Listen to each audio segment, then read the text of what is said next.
We're here again, ready to unpack some profound ideas, looking closely at lessons 165 and 166. And today, we're also exploring a really heartfelt question from one of you, which always adds such a valuable dimension. And just a reminder, if you have questions you'd like us to tackle, please email us at acim@theworldharmonyproject.org. We love getting those emails. You can also find us on TikTok and YouTube. And we do see your comments on Spotify and Apple Podcasts too, so keep them coming. And speaking of those platforms, if you find these discussions helpful, leaving a 5-star rating and a quick review makes a huge difference. It really helps others find this material. So let's dive into these lessons, 165 and 166. As we start, what are the absolute core takeaways we should keep in mind? Okay, I think there are 3 big ones. First, this idea that suffering is essentially a choice of denial. The Course perspective is that it doesn't come from out there, but from inside, from denying what it calls the thought of God, our inherent connection to peace and love. Right, like we're actively choosing to look away from that peace. Exactly. We make the illusions seem real by turning our back on what's already true within us. Okay, that leads perfectly into the second takeaway I see, which is we are already gifted. We have everything, all things, as God's gifts, right here, right now. But our belief that we're separate, that we have this separate will, stops us from actually receiving them. And the amazing part is, it only takes willingness to accept, not perfection.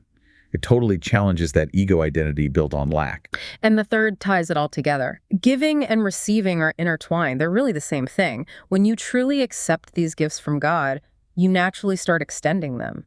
Sharing them doesn't diminish them. It actually makes them stronger within you. You become, like the lesson says, living proof. Precisely. Living proof of love's abundance. And that contributes to healing on a much bigger scale. It's such a powerful flow between lesson 165, let not my mind deny the thought of God, and 166, I am entrusted with the gifts of God. That first one, 165, the idea that my suffering comes from my denial, that hit me hard initially. It's so counter to how we usually think about hardship, isn't it? Completely. The world teaches us to point fingers, bad luck, that person hurt me, this terrible event happened.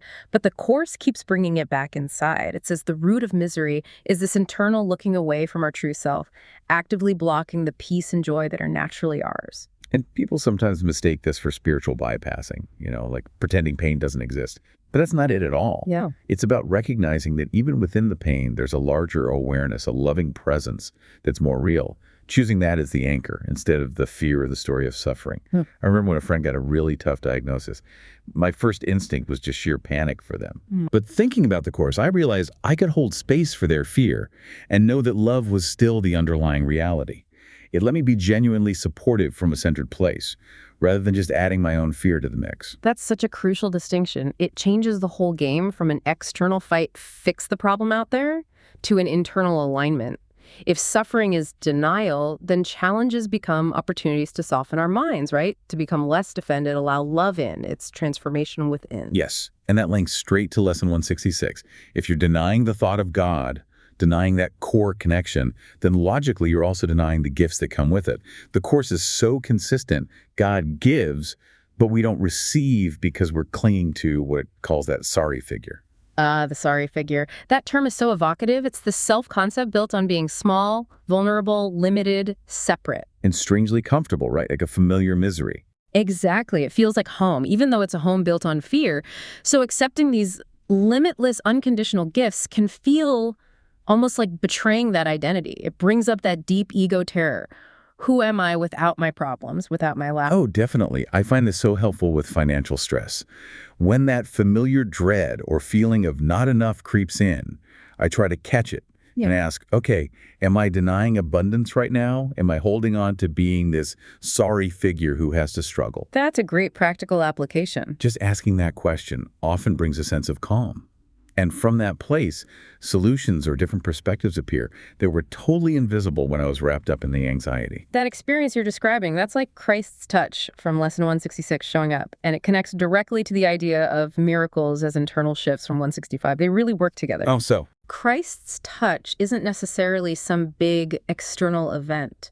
The Course talks about it as these gentle nudges, moments of peace, little insights that just soften the edges of that false identity, a little crack in the defense. And that is the miracle, the internal shift, the change in perception that lets love in. It's subtle, internal. That makes perfect sense. And the most freeing part, Lesson 165 says, all it takes is willingness, not perfect understanding, not spiritual sainthood. Right. It's such a relief. We don't have to be perfect. We just have to be willing to kind of get out of our own way. That focus on willingness is key. It's not about forcing yourself to believe something 100%. It's more like an open-hearted readiness, a kind of faith that says, I'm willing to see this differently. I'm open to receiving an answer I don't have right now. And that's why the course puts so much emphasis on practice, on applying the lessons. You don't need to fully grasp it intellectually first. Just be willing to try it out. And that willingness, that opening, it leads directly to becoming what Lesson 165 calls a savior of the world. Not in the egotistical sense, but because once you stop denying the thought of God, once you start receiving the gifts, then giving and receiving become one, like Lesson 166 says. Exactly. It's not even a choice anymore. It just happens. You're full, so you overflow. You naturally extend the love, the peace, the abundance that you're finally letting yourself experience. It shifts from accumulation, I need to get more peace, to radiation, I realize I am peace, and it naturally extends. When we cling to the sorry figure, we subtly reinforce that idea of lack for everyone. But when we allow ourselves to experience and extend these gifts, we become, like you said, living proof that another way is possible. Think about our collective problems, scarcity, conflict. Imagine approaching them from a place of inherent abundance and shared interest. It changes the entire dynamic. It reminds me of dealing with something practical, like finding out about an online scam. The default reaction is often fear, anger, feeling violated. Understandably. But applying these lessons means, okay, acknowledge the fear, but then shift. What can't be stolen here? My inner peace, my connection to that loving source. Yeah. Operating from that place lets you take calm, effective action, reporting it, securing things without all the mental torture. You extend care, even in how you handle the practicalities, like talking to the bank if you call them panicked and furious. It escalates everything. Right. But if you approach it calmly, clearly, you often get a much more helpful, collaborative response. You're extending peace instead of fear. That interconnectedness is so real. I remember years ago during recession, I was facing student loan default. I felt terrified, victimized, just full of negativity, and I took it out on the customer service agent on the phone. He actually got really nasty back. It was awful. But looking back, my fear absolutely fueled his reaction. Imagine if I'd been working with these ideas then, really trying not to deny the thought of God, trying to remember I was entrusted with his gifts even then. The whole interaction could have been different. It's not just for us. Our state of mind creates ripples, and others can feel it. It really highlights that this is a shared journey, a collective awakening. That's beautifully put. It feels like such a collaborative path. And these review lessons, they're invitations to go deeper. It feels like a real privilege to explore this with all of you listening.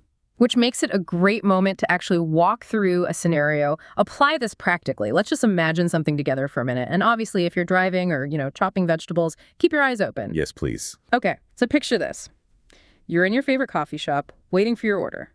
Suddenly, the person next in line just loses it, screaming at the barista, banging on the counter. Some people nearby start laughing, others whip out their phones, clearly filming this meltdown. You feel that pull, should I jump in, try to calm things down? But then you pause and think, what would the course guide me to do here? Right. In that kind of charged moment, a lesson like 177, God is but love, and therefore so am I, becomes your anchor. The course wouldn't necessarily push you to be the hero who physically intervenes. It would likely guide you to pause first. Remember that everyone involved, the upset customer, the stressed barista, the onlookers, everyone is an expression of that same love, even if it's hidden under layers of fear or ego. Your primary role becomes being a presence of peace. Exactly. So let's break down how the course might guide your actions, step by step. Don't judge. Remember, people are either expressing love or calling for it. That outburst, it's a call for love, however distorted it looks. See past the behavior. Easier said than done sometimes, but crucial. Crucial. Number 2, hold the space in love. Your calm-centered presence can be more powerful than words. Be a silent representative of peace, looking beyond the drama to the underlying truth of who everyone is. Like being an anchor of sanity? Kind of, yeah. 3rd, extend silent blessings.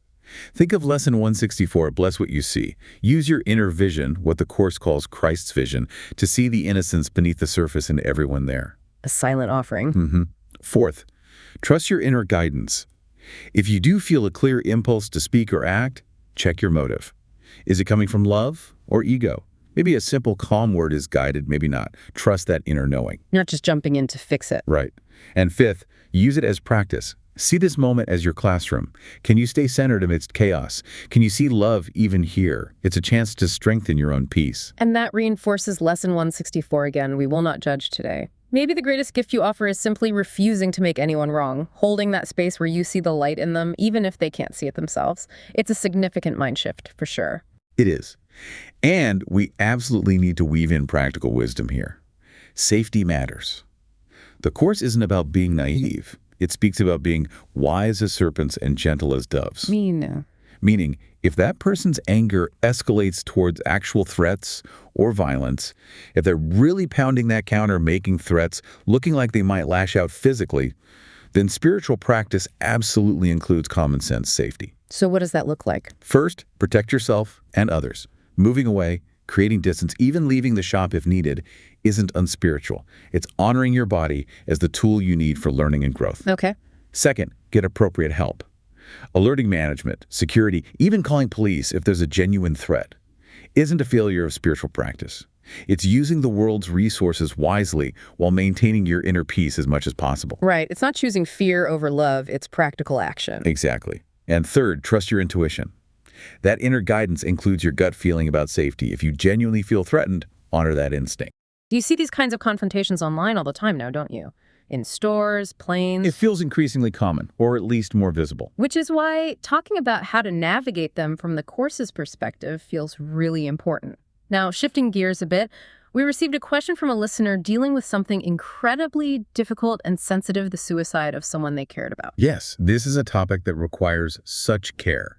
The listener wrote, "Someone I respected and admired committed suicide. How does the Course address this issue? Also, how does the Course help people who are impacted by the suicide of someone they love?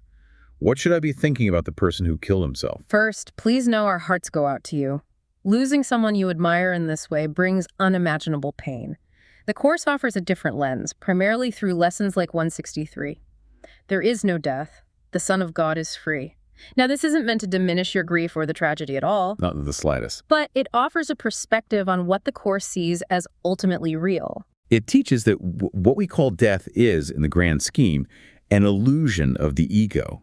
The true self, the essence of who that person is, the Son of God, in Course terms, cannot be destroyed. Your loved one, in their true nature, remains whole, perfect, safe in God's love. The intense despair that led to that final act was part of the ego's illusion, a terrible darkness, but not the truth of their eternal being. So the Course would gently guide you to look beyond the physical act, beyond the suffering, to their eternal innocence. They remain, as God created them, fundamentally unchanged, loved, and perfect. That moment of despair, however final it seemed in this world, was a temporary, though tragic, belief in separation. It wasn't who they are. And the way to honor them from this perspective is to focus on their light, not the darkness of that act. When those painful thoughts about how it ended come up, try to gently redirect your mind to their true self, their eternal being, which is untouched. Lesson 164 says, "Now are we one with Him who is our source." Even in grief, there's a potential for connection through that shared source. The love you feel is real and continues because love itself is eternal, even when the physical form changes. And ultimately, the Course points towards forgiveness as the path to peace. It can mean forgiving yourself for any what-ifs or feelings of guilt, which are so common. And it involves trusting that God's love holds everything, every circumstance, no matter how painful or confusing it seems to us. It's a gentle, ongoing process. We really hope this perspective offers some comfort and support as you navigate such a difficult time. So, just to bring things together from today's deep dive, we explored lessons 165, "Let not my mind deny the thought of God," and 166, "I'm entrusted with the gifts of God." We really saw how suffering isn't caused by external events, but arises from our own mind's denial of our connection to our love and source. And we talked about how we're already filled with God's gifts, overflowing, really, but our belief in being separate, having a separate will, has kept us from recognizing and receiving them. We touched on that crucial idea of willingness over certainty, Yeah. and how those internal shifts, the miracles, the Christ's touch, are the key. They're what allow us to see past the denial and start extending the gifts we already possess. Yeah, and the whole discussion offered ways to move beyond that limiting sorry figure identity and really step into our inheritance as saviors of the world, demonstrating that giving and receiving truly are the same. Before we go, here's a simple practice you can try weaving into your day. 1, just notice a moment of perceived lack or struggle. It could be small irritation, feeling inadequate, a worry, some discomfort, anything that doesn't feel peaceful. To catch it. 2, then pause and acknowledge the feeling. Don't fight it. Just observe it for a second. No judgment. 3, gently ask yourself, what am I denying here? Am I denying my inherent peace, my connection to abundance, unconditional love? Just consider it. 4. And then invite the undenied gift. Even just for an instant, open your mind to the opposite. If it's lack, think abundance. If fear, think love. You could silently affirm, I am entrusted with the gifts of God. I choose not to deny them now. 5, finally, observe any shift. Notice any subtle softening, maybe a flicker of peace, a slightly different perspective. That little shift is the miracle. Recognize it. Try playing with this gift moment whenever you catch yourself falling into that old sorry figure story. You'll likely find it gets easier and more natural over time. Thank you so much for joining us again today. It's always so enriching to explore these ideas together. We really hope today's conversation helped bring you a little closer to recognizing the incredible inherent gifts that are already yours. We look forward to connecting with you again tomorrow as we explore Lesson 178.